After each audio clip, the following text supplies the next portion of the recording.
నేను దగ్గరుండి చక్కగా నీట్గా వేయి అదే వేయి ఇదేది ఆ లస్సీ వాడికి చెప్పాను. వాళ్ళ 700 రూపాయలు షాప్ వాడికి చెప్పాను. చూడండి, నేను ఉన్నవాడికి కూడా తప్పలేదు. ఒక్కొక్కసారి మనకి నిజంగా ప్రేమ కలిగి మనకి ఆనందం కలిగి తప్పలేదు, కానీ ఇదే కూడా ఫాలో అవుతారు. అది ఏమవుతుందంటే ఇప్పుడు పేదవాడి దగ్గర కూడా 700 అడిగే ఎక్స్పెక్ట్ చేస్తారు. అడుగుతాం, ఎవరి క్షీరసాగర మదన మందు పురుషార్థంతో అర్చించిన ధనముతో గోదానం చేసిన ఎడలా, అంటే మన కరుణా కార్డు దగ్గర మన గోదానం అంటే కాశీ ఎక్కడైనా చేయొచ్చు. ఈ గోదానం చేశాక ఒక తరములు తగ్గించుకుంటారు. అది కాదు 101 తరములు. అంటే నేను చెప్పాను, ఈశ్వరుడి లెక్క ప్రకారం బ్రహ్మతో వెళ్దాం.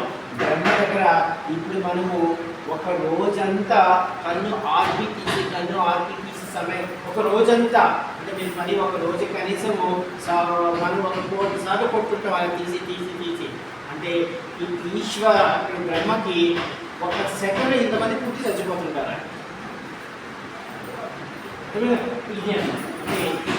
ఈ క్షీరసాగర ఇంతమంది లక్షణంలో ఉన్నటువంటి పరమోత్తమైనటువంటి శంకుతి, అంటే అక్కడ సూక్ష్మంగా ఉందమ్మా. పెద్ద తీర్థం ఇక్కడ ఉంది శంకుతి. ఇక్కడ మనకి అసీఘాట్ ఉంది.